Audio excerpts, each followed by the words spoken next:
Michel Rothschild wrote a book called Silencing the Past, in which he talks about the ways in which certain ideas and memories and archives of the past just either don't exist or they are silenced. You know, music, sports, social histories, also the work and lives of underrepresented communities. The story has to be complete. The way that Black people are criminalized in this country, and by extension, go-go has been criminalized. It's had to go underground, intentionally tried to not attract negative attention. So it hasn't been pulled into like traditional archives. If NICO, KATO, and Don Campbell hadn't been committed to talking about go-go, to writing about go-go, to recording the live music, to sharing that music, then much of what we think about go-go would be lost. There would be a silencing of the music that's considered the music of DC.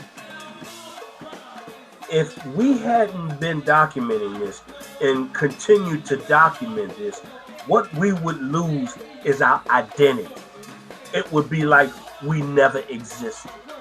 KATO is one of the gurus documenting go-go music in DC. KATO has done that through TMOTTGOGO, which was a pioneering digital magazine, print magazine, radio show. Okay, my first time, I guess I'm gonna start as being a fan. That's probably like when I was 14 years old. It's been 40 years, really.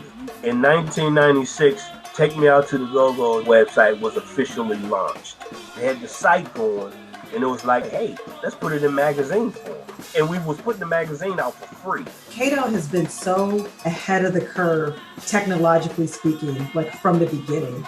I had to learn how to build the website. So if I'm interviewing, doing an article, boom, I'm coming back, and then I'm up all night to get it up on the site. Lil Benny was the person we put on the very first issue of the magazine.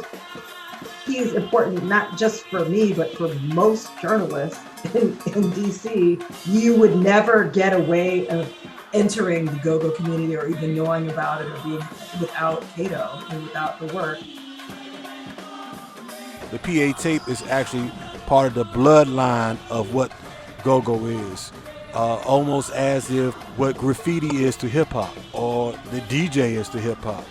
And so PA tapes actually help sustain the music and move the culture forward. NICO has an archive, and it's just as important, maybe even more important than what's in institutional archives. When I came back from the military in '91, I went down to F Street. That's where the hub where everybody was selling tapes at. I kind of disapproved with how they was doing it because the quality wasn't good. People were just scribbling names on there. So my idea was, so how would I do it differently? The first thing I did was go around to the different bands and develop relationships with them and bought the masters from them so I wasn't getting third generation tapes. What NICO has collected is essential to DC history, to music history, and to cultural history. So it's not only about the music. Around 2010, he was one of the first people to take his archive digitally. And so it was really huge. Like, he was doing ridiculous amounts of traffic when Go-Go Radio Live first started on the internet, bringing in audiences from around the world. I think Don't Mute DC I think every voice needs to be heard. I think we're ground zero from the standpoint of playing go-go music, and I guess it's where all the action started at. I'm the store owner of Metro PCS. When we first opened up, we started out, as you know, we had PA tapes and pages. He was running almost like a little go-go museum or a go-go archive that was subsidized by a cell phone shop.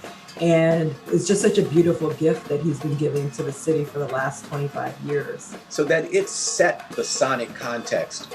When you went down Florida Avenue, people of all races and cultures and classes and backgrounds were walking through, absorbing that music. In the early days, I had a go-go club on 9th Street back in the 90s. So I would want to put on all the young bands. I wanted to see what they could do. When they closed me down finally at the club, every morning we would open up, I would just put on go-go CDs, starting back in June of '95. What I saw, I thought the go-go music was actually dying, so I wanted to actually keep it alive. I would say this location in particular, has been through a lot. And for Don to be here throughout the good times and the bad times and still be thriving 25 years later. He was a symbolic representation of the old guard of DC. Like if that speaker was to go, that means we're all gone. As long as I heard that beat playing, I know we still here.